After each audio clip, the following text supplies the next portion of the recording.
come on inside. I'll show you around.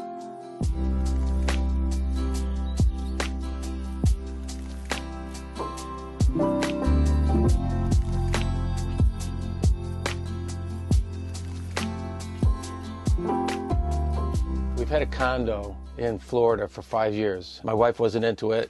My kids didn't come down very often. We just started looking at options, and while I was driving down in our 5th winter, and a van pulled up alongside me, a Sprinter van pulled up alongside me, and I just looked over and I could see it was a family in that van. I just said to my wife, hey, how about if we think about just getting a van? Everybody could use it. We can go north, south, east, or west. We can use it in all the seasons of the year. At our age, if you don't do it now, when are you going to do it? So we did it. Replaced the vacation home with a van. And all my friends thought I was crazy. They still do. The other advantage of a van versus a condo, being 1,500 miles away from my kids, they didn't really come down very often. The van gives me the opportunity, and plus a van, not a bigger RV, anybody can drive it. I'm sure they will have a good time taking the van. They don't have to fly somewhere to take it. It's just a mile down the road and they can grab it for a weekend here and there. Working from the road is awesome, to be honest with you. It couldn't be better. Although no, it could be better because I'm always chasing cell phone towers, but it's great to be working with a new view every day, and it's been great. By the way, I never would have done it if it wasn't for the work involved with creating the van myself. I wasn't interested in buying one off the shelf. The whole idea is the project of building your own van. And a lot of people are afraid of beginning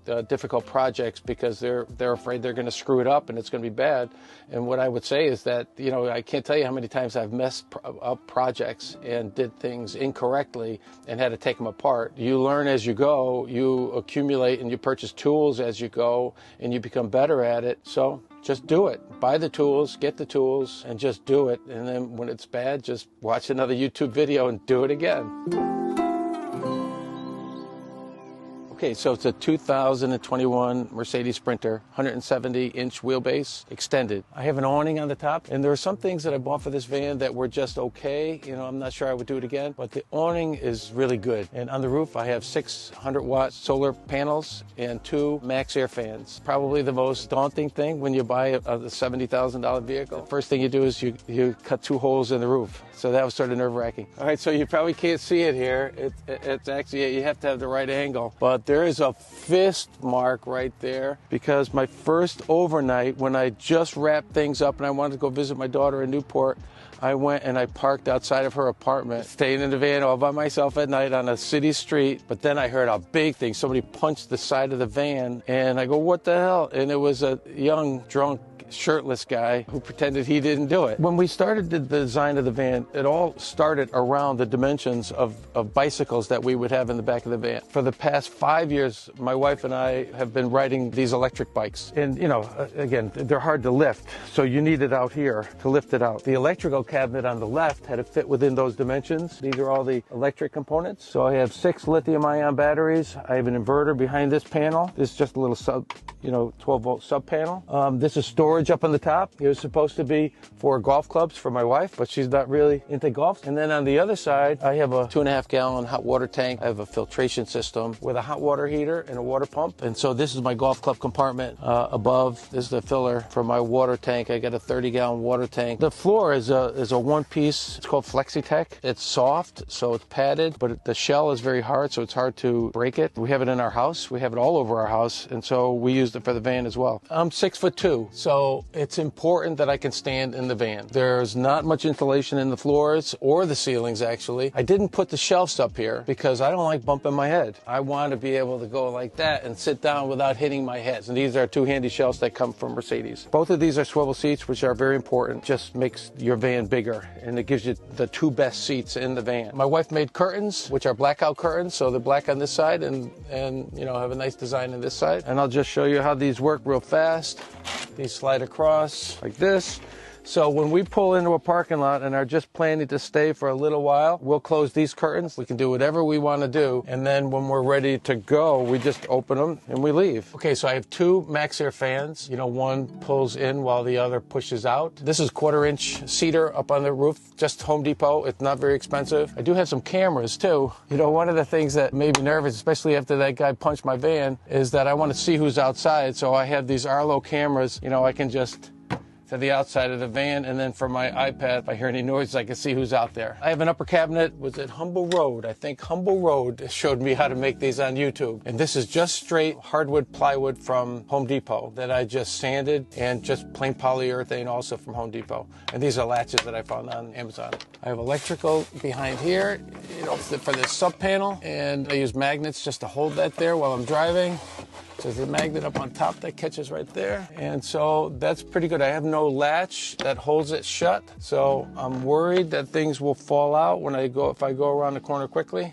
And I'm mostly going to be saying that to my daughter Molly, who will be driving around on 2 wheels around corners. 80-20 is a way to create the frames of your components. There are no curves there. This is straight. It just helps you make professional looking components. You'll see the YouTubers hanging off these things because it's just very strong. And then I have an electrical component over here. This is my panel. This is my Victron. And then this is an electrical panel where I can turn on the electricity. This couch that I made, I call it a sofa or a little love seat with a lagoon table. This swivels around so it can be used at any of the chairs. There are some things that were just okay and some things that were home runs. The lagoon table is a home run. And this little sofa here, this little love seat, my wife had these cushions made, and there's storage underneath. And again, all 80-20. It's very solid. So it becomes a really good spot to work from where the view right in front of you is right out that door. These are all 3/8 inch thick boards from Lowe's. In the wintertime, I glued these. It seemed to work fine, but I was doing that in about 30-degree temperatures. So when I drove to Florida and it heated up, driving down on Route 95, I can hear them falling off onto the floors. So that wasn't such a good idea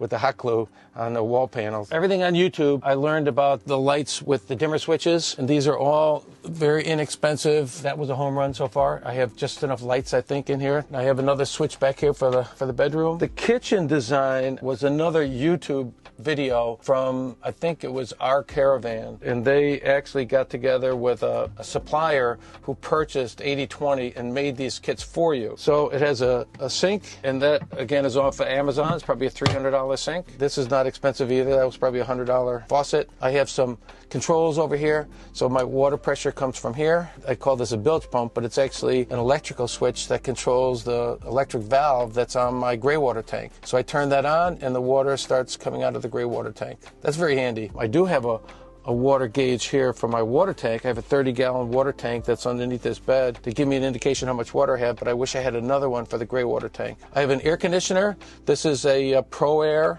air conditioner control, and I have the evaporator up here on the top right inside the bedroom. It's not the ideal location, but it's the only place really I could put it. And under here I have an S-bar heater. Sometimes you wake up and it's 40 degrees inside the van. You need to turn that on. It just works really well. We have, USB chargers in a lot of places in the van. We have an isotherm refrigerator. It turns out to be a really good refrigerator, and there's a lot of room and there's plenty of space. I'm very happy with this so far. The drawers, I made these drawers myself, and again, recommended from the video, but I still had to create the dimensions. I still had to cut the boards. It was fun making these drawers, but this is just plywood from Home Depot, and I got these handles with the connect, so when it's a glide drawer anyway, but when it connects, it's closed and it doesn't open when I'm driving. And on the bottom, I have a step. At my age, you can't get into that bed without a step. So the step is a 400-pound drawer.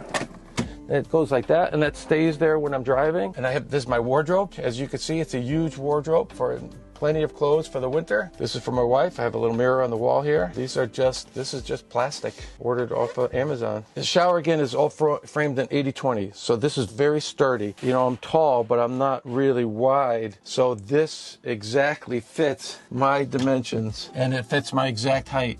So my son will struggle in here a little bit. And that's a Airhead composting toilet. It's easy to use. It's easy to clean. It doesn't smell, which is probably the most important thing. There's a little fan, that pulls air across and out and under the van. So the neighbors might smell something. I don't think so. I have a hot water, cold water shower. I can turn water on here, and that works. This is the bed. It's lengthwise because, again, I'm 6'2". It's difficult for me to sleep sideways, so we made it lengthwise. This is just a standard 6-inch mattress. Again, we have 2 cabinets up on top. This is just a small one because the air conditioner is right here. It's kind of a lot of hardware for just a little drawer. And I have more space over here. Some of the things that I have to carry in the van temporarily during the day, we put up here. These are the window curtains that go in the front of the van. And this is just where I put some of my clothes. And it's not that high, but I can sit up in here. People will look at it and say it's very tight, and it is, but I look at it as sort of cozy. I sleep really well back here.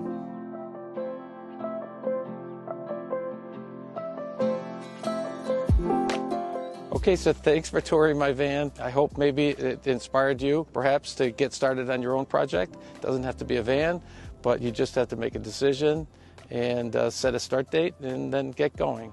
Thank you.